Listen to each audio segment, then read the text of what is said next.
Friday, November 8th, 2019, Maneco 64, home of alternative economics and contrarian views. This morning, I want to talk about the Colonial Scrip before the Revolutionary War in the 13 colonies. British fiscal policy of today. You might think they've got nothing in common, but they do. I want to talk about all the distractions that I've been telling people for the last few years that were going to be huge distractions while they devalued your fiat currency, right? And those are Brexit, the divide and conquer in the US, the Kabuki theater in DC, pertaining to the impeachment, to this whistleblower. I mean, it's just on and on and on. And while all these, the public focuses on all these distractions, they're actually racking up the debt on their backs, right? A debt that can only be issued through the bankers. The bankers, they make money for every dollar of debt issued there. So, and every pound of debt issued there, of course. Before I go on to that, though, let's quickly look at the markets. Yesterday was another big day for the stock market. On the back of the trade news, we haven't had anything signed yet, of course. They're still negotiating the first phase. They haven't even signed it, right? This is not the trade deal, people. This is just the first phase. Don't be fooled that this is the trade deal, right? It's the first phase of the trade deal, which was announced, I don't know, about a month ago, but they still haven't signed it. Anyway, stock market, as I said, was very strong. Precious metals got hit hard. So right now it's 8:26 a.m. London. We've got gold up about $3 at 1471. Yesterday the low was around I think 1460. Right now the range has been 1465 to 1473. Silver right now is down about 5 cents at 1705. The low yesterday was 1695. Right now the range so far has been 1715 to 1695. Stock market, Dow is up 8 points, 27,681. S&P is at 3,084, down 1 point. The high yesterday in the S&P was just below 3,100. I think it was 3,098. I saw a tweet by Sven Henrik, the Northman trader, who actually asked Donald Trump on Twitter, what about the small caps, right? Because Donald Trump said, new all-time high for stock markets, enjoy. But the small caps are nowhere near all-time highs, right? The small caps, which represent small companies, right? This is about the big corporations right now, right? If the trade deal is going to be so good for the blue-collar American worker, it shouldn't really be too good for, I would say, the big corporations who have benefited from globalization. How have they done that? Well, because they've been able to outsource all their production and have cheap labor from all around the world, China included, and sell things to you at a huge profit, right? That's how they've done it. So the only way to change that, to get your jobs back, of course, would be to move all the production back to the US, stop American companies from outsourcing, right? And that would cut their profits. That would mean the stock market would come off, right? So to me, this is a non-deal right now, as it is. Yeah, just look at all the stuff you buy where it's made, right? It's not, very few things are made in the USA or made in England anymore or in the UK, right? NASDAQ 100 future, 82.12, down about 8 points. So the currency market is very quiet right now. Sterling, euro, and dollar, yen are basically unchanged. By sterling, I mean sterling versus the dollar, and by the euro, I mean the euro versus the dollar. They're pretty much unchanged from last night. The dollar is a little stronger here against the yuan, is up 0.2% at 698.44, but still above that 7 level. Crude oil has come off here. We've got WTI down 1% at 56.54, and Brent is down 0.75% at 61.50. Yes, I got a few questions from my viewers yesterday about the bond market. With the stock market rallying strongly, with all the optimism, right, that the economy was gonna not go into recession because the trade deal has been worked on and it's gonna be done, right? We saw the 10-year yield almost go back up to 2%. I think the high was around 198. So, and as recently as when the Fed cut rates, I think it was last week, I forget now, or the week before, we got down to around 167 in the 10-year yield. So these yields as well are very volatile. A bond market that's supposed to signify the risk-free yield or interest rate is supposed to be stable, right? And we're not getting that, and that's not good. So right now, though, the yields have come back down. The 10-year is now down 2 basis points overnight at 190.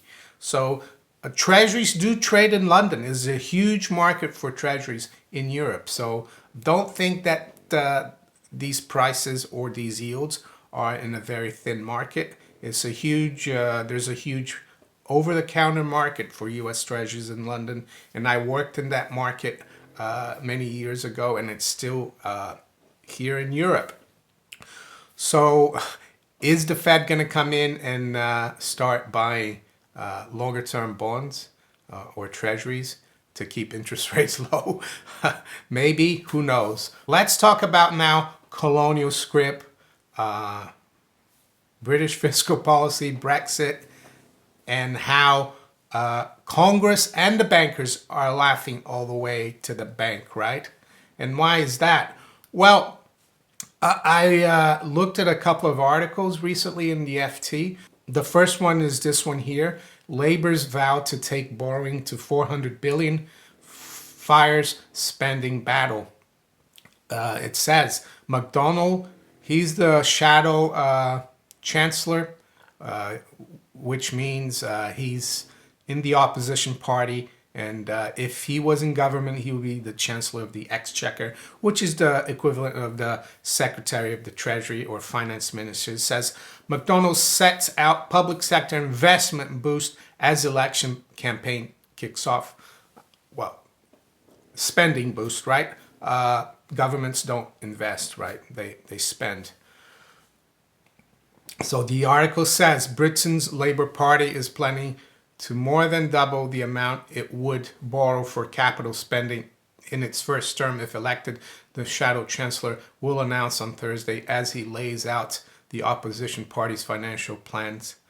So it goes on to talk about all the projects they want to put money into, right? All the hundreds of billions that they want to spend, on and on and on, right? And believe me, they probably don't want to raise tax either. They're going to increase government spending, right? But that's all going to be done through borrowing. So how's the borrowing done then? Well, it's done through the banking system, right? The government issues gilts, interest-bearing gilts, right? And the banking system lends at interest. And you can bet that the Bank of England will also be buying this. Through more QE. This is one of the reasons they're having to do this, because the central banks have bought so much debt already, government bonds, that it's crowding out that market. So this is another reason why. So yeah, there you go. Labor, they're gonna go and spend and borrow again, right? And I said that before the referendum in 2016, that Brexit was just a distraction, right? For more and more currency debasement, for more borrowing. And then, lo and behold, later on yesterday, another article, Sajid Javid tears up borrowing rules that blocks big tax cuts. Chancellor uses election speech to propose higher spending on infrastructure. Notice they didn't say investment here. So this is the Chancellor of the Exchequer here, Sajid Javid. So he's a conservative. The other guy is Labour, left and right. They're just the same. They're all gonna borrow and spend, right? It's all that debt is gonna be on the back of the taxpayer. Who's gonna benefit from it?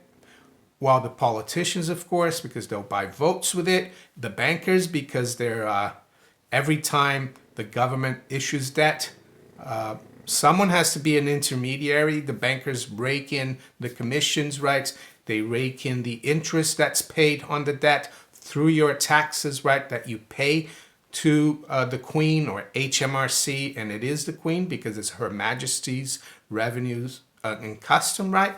And then that tax is used to pay the bankers their interest. So what does this article say here? It says, Sajid Javid, the Chancellor, has ripped up the government's borrowing rules to allow a wave of investment in Britain's infrastructure, but he has won a fierce battle to stop the Conservatives fighting the election with the offer of big unfunded tax cuts. Mr. Javid set out new fiscal rules yesterday. You see, they can change the rules whenever they want, which would allow an extra 22 billion public sector net investment. Now they're calling investment, not spending, funded by borrowing at ultra low interest rates, but which would keep a tight limit on extra day-to-day spending cuts. Right. So how are they so sure that rates are ultra low? Well, because the Bank of England is going to go in there and make sure it is by printing, by creating their own credit out of thin air, right? So that's why this currency that we have called the Bank of England note or pound in your pocket is going to become worth less and less. So there you go. Still, the major topic of the election on December 12th of the campaign is not this. It is for me, but for the general public, it's still Brexit, right? I think it's 60% of the public are looking at Brexit in the election. I saw an article about that. The economy is like down the list. So this is quite dangerous. So what's this got to do with the Colonial Scrip? Well, does this mean that I'm for government, big government interference? No. But if you're going to have a government that is elected by the public, right? Why? And the public want the government to be involved in the economy, right? Why borrow from bankers, right, to have all these projects? Why not issue their own colonial scrip? Or in this case, it wouldn't be colonial, it would be British scrip, right? Mainland scrip, Britain. And this is what the colonies did. So let's go through what the colonies did and what the UK could do, what Americans today could do, right? So this is from 21st Century Cicero Ward Press. I'll put the link to this article below in the description if you want to read it. It says, Friends of the American Revolution, Colonial Scrip. This is from Wikipedia, actually. And it says, and I'll go through it, Colonial Scrip was a paper fiat money as opposed to specie used, while specie was gold and silver. Does this mean I'm getting rid of my gold and silver? Of course I'm not. Gold and silver will still protect you against what's going on in the current system, right? But you need to keep an open mind about these things, right? So let's keep going. Specie, issued by the colonies in the pre-revolution era up until 1775. It was an altogether different money from continental currency, which was money issued during the American Revolution. The Continentals, right? That depreciated rapidly to fund the war effort. So let's look at the conception of the Colonial Scrip. Let's go through this article. Colonial Scrip was not backed by gold or silver, and therefore the colonies could control its purchasing power. This was a revolutionary concept in economics because the conventional European mercantilist system of money required governments to borrow from banks and pay interest for those loans, as gold and silver were the only regarded forms of money. This is known as the debt-based money system, where banknotes are bills of debt. Well, that's what we've got today, but the thing is, that we talk about all the time about gold and silver that we haven't got in the system, it limits that borrowing, right? And that's why I go on about gold and silver a lot. The system today doesn't even have gold and silver, and that's why the debt is ballooned. So let's keep going. Colonial Scrip, however, were bills of credit created by the government. So there you go, bills of credit, based on the credit of that government. And this meant that there was no interest to pay for the introduction of money. This went a considerable way towards defraying the expense of the colonial governments and maintaining prosperity. The governments charged low interest when it loaned out this paper money to its citizen. So I guess they did loan it to the citizen with land as collateral. And this interest income lowered the tax burden on the people contributing to prosperity. The currency was born when a lack of gold and silver in the colonies made trade hard to conduct. A barter system prevailed. One by one, the colonies began to issue their own paper money to serve as a medium of exchange to make trade vibrant. The governments could then retire excess notes out of circulation by taxing the people, helping some colonies generally avoid inflation. So yes, there was taxation, but I don't think it was that much. Goes on to say each colony had its own currency, and some were better managed than others. It was banned by English Parliament in the Currency Act. I think that Currency Act was 1764, by the way. After Benjamin Franklin had explained the benefits of this currency to the British Board of Trade in London. He had come to London and explained to them. Outlawing the circulating medium caused a depression in the colonies, and Franklin and many others believed it to be the true cause of the American Revolution. So it goes through what Pennsylvania did, right? But let's see what Benjamin Franklin said, right? The utility of this currency became by time and experience so evident as never afterwards to be much disputed. And this is what it says here. After Franklin had explained to the British government as the real cause of prosperity, they immediately passed laws forbidding the payment of taxes in that money. This produced such a great inconvenience and misery to the people that it was the principal cause of the revolution. A far greater reason for a general uprising than the Tea and Stamp Act was the taking away of the paper money. You see, you might not think I know anything about U.S. history, but I do because I went to the American high school in Rio in Brazil.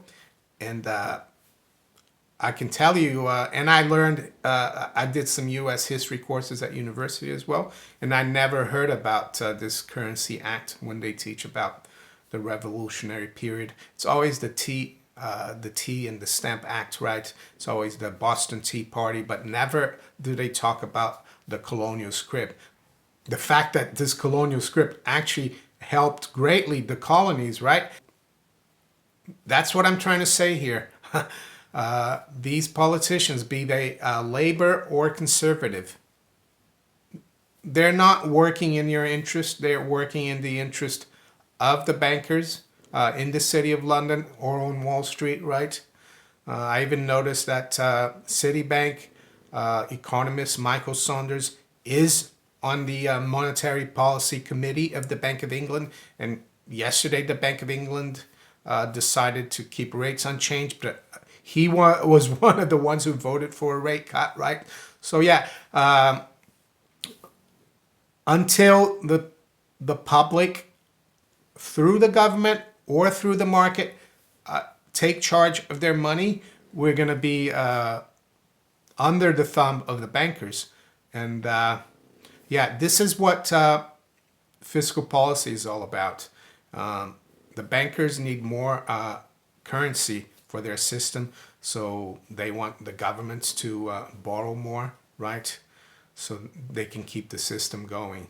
But it doesn't have to be this way, right? As we see here before the U.S. Revolutionary War. So there you go. If you enjoyed this video, make sure you hit the like button. Subscribe to the channel if you haven't yet. Make sure you hit that little notification bell above to be notified of all my new videos. You can also follow me on Twitter, Steemit, and on DTube. I wish you all a great day. Take care. Bye.